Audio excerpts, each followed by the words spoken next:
Welcome to Family Life Perspectives. This is Dr. Harry Broomfield, Director of Perspectives Counseling Centers, your host this week on Family Life Perspectives. So glad that you've joined us. Sitting in studio right now with Dr. William Guy, Staff Psychiatrist at Perspectives Counseling Centers, talking about the advances and recent information that we're gaining and understanding in the area of addictive studies. You may be listening to this program right now and ready to change the station because you're not dealing with any type of an addiction. But the question really is, we're all dealing with someone who is suffering from an addiction. And Dr. Guy, as we're talking here, you know, the common thought is that addiction is with alcohol and or other substances. But addiction really is a larger word than that, and it encompasses a wide variety of things. Am I correct? Absolutely, absolutely. Addiction not only involves substances as well as behaviors. And one of the things that's come to light recently is that there are common biochemical mechanisms underlying all addictions. Now, those addictions can be gambling. Those addictions can be internet gaming, internet pornography in general. Those are behavioral addictions. And then you have many types of substance addictions, you know, from alcohol, marijuana, cocaine, heroin, and all these other kind of things. Anytime you tax the reward system, anytime you overstimulate the reward system, you set into play a common series of neurobiological processes that have the same effect on your life. People are sitting here, Dr. Guy, and wondering, what is the reward system? The reward system is, you know, think about, for example, we need to eat or we die. We need to reproduce or the species kind of peters out, okay? The reward system, you know, in order to make sure that we do the things that we need to do, God made it so that we would be rewarded. So like when you're really thirsty and you drink, dopamine is released at the nucleus accumbens, giving you a little pleasure from that. When you are hungry and you eat, similarly, you get rewarded, not just because you're getting calories that your body needs, but you're actually getting some sensual pleasure from that food. When you eat and your blood sugar is low, for example, you have something called endocannabinoids that are released from your hypothalamus that actually give you pleasure. When people smoke marijuana, for example, the thing that THC binds to, the receptors that they bind to, are those endocannabinoid receptors. And so smoking marijuana gives you the same pleasure that you would get if you were really hungry and had low blood sugar and then you ate.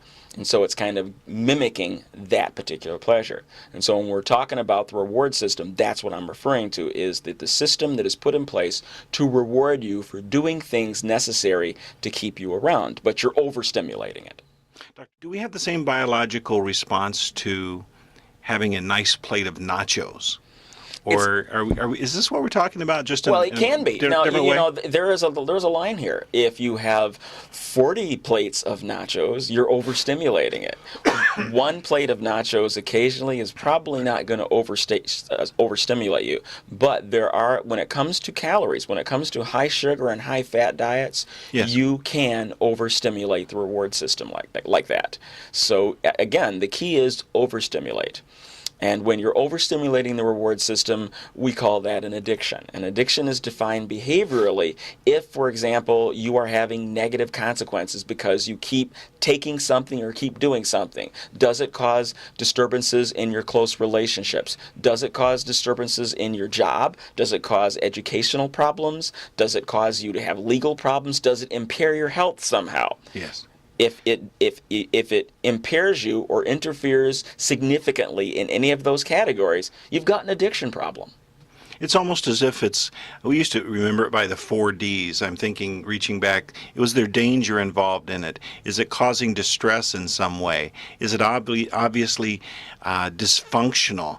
And then the 4th D escapes me somewhere. Is it distressing?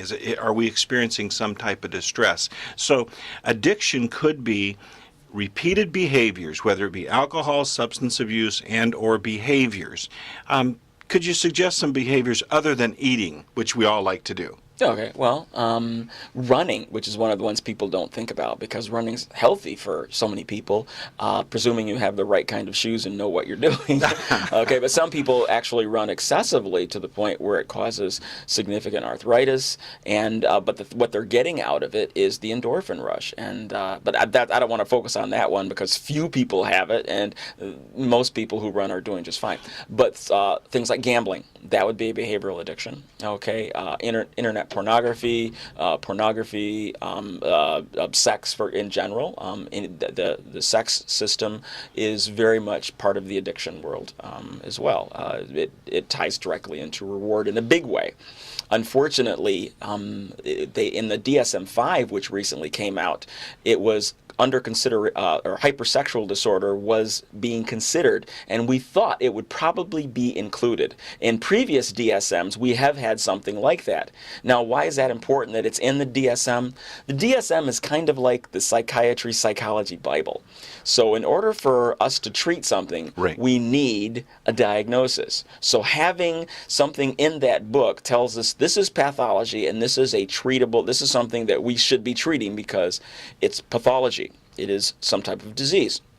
Well, the people that this was assigned to, the gender and sex disorders group, unfortunately decided that they didn't have enough information to include hypersexual disorder as a malady. And unfortunately, that has devastating implications because it means when people come in complaining of some type of sex addiction, that it's going to be difficult to, okay, what do we code that as? How do we bill for that? Is insurance ever going to pay for their treatment? Now, we have thousands, tens of thousands of people in this country right now who are in treatment for sex-related addictions. All right, and it's, again, if by not including this, by relegating this to Section 3 of the DSM-5, they're really doing more harm than good here. It's very unfortunate because this is distressing, it's dysfunctional, it's dangerous, and a demise will come from it. Dr. Guy, stay on your train of thought there. We need to get a word from our sponsor, and when we come back, please address it further, all right? Sure. We'll be right back. Welcome back to Family Life Perspectives. Dr. William Guy, Dr. Broomfield, talking about advances in understanding addiction. Dr. Guy, you're almost sounding like you've a medical doctor who works in psychiatry and focuses on addiction as well. You're making addiction studies sound as if it's all biological. Or I'm thinking that's what the audience may be hearing. Is that what you're trying to communicate? No. I'm trying to elucidate the biological part of it, though. Yes. But no, I'm not saying that. There's a much bigger picture, just as people are we're more than just a body, and your consciousness is more than just a brain. So, but I think that there is so much of addiction that once you get started, it feeds itself. It's like this. Initially, when a person first decides to dabble in some type of negative practice or with a drug, it's a choice, and I think a lot of it, I do think, is spiritual warfare. Why? Because young people are much, much more susceptible to the damaging effects of addiction than older people. They're much more likely to end up with lifelong addiction, much more likely to suffer consequences from it. That's a pretty strong statement. Why would you say that? Because it's true. Why else would I say? Okay. Like, for example, if you take a look at when I was treating Vietnam vets, when I worked downtown at the VA, one thing that I heard over and over again is that unlike World War II vets, people in Vietnam, when they went over there, to show your manhood, one of the things that was kind of required was, people would look and see how much drugs can you do, how much can you drink, how much drugs can you do. That was part of the culture for so many people. Do you know how many of these people that went to Vietnam died from substance abuse, overdose, and suicide? More than were killed in battle. I did not know that. Yes. Wow. Once you start dabbling with substance abuse, in drugs of abuse, as a teenager, as a young person, the likelihood that you're going to come out of this is not very good. And that's why I think that, spiritually speaking, that children are the target. Young people are the targets when it comes to getting started in these substances. Because, yes, ask a 30-year-old, hey, you want to start smoking? You want to start drinking? And very few people, unless there's some type of calamitous life change, most older people don't suddenly decide to start using drugs that will, will have bad side effects like that. Now, don't you find that it's a slippery slope? Could you comment biologically what happens on that slippery slope of starting drugs until something is a let's try this until it becomes a full-blown addiction? We're down to about the last minute and a half of the program. I'm not sure. I think that particular question requires a little bit more time to answer. That's it's kind of complicated. So I think I'd probably prefer to deal with that tomorrow. Would you mind starting off tomorrow? Sure, no problem. All right. What do you look for this week? What could you offer someone in just a few moments about if they know someone that is dabbling in trying a substance? Anything to offer to a parent? Oh, the first thing I would like to stress how important it is that whatever they can do, you want to be supportive and everything, but at the same time, you want to be very proactive in helping the child get off of that substance. I mean, this is a difficult thing. You're in for a very hard time because it's not easy. It can be done, but it does mean that parents need to be proactive. The saddest cases I have is where the parents themselves have used around the children, and it makes it very difficult for the children to listen to parents say don't use when they've seen mom and dad use.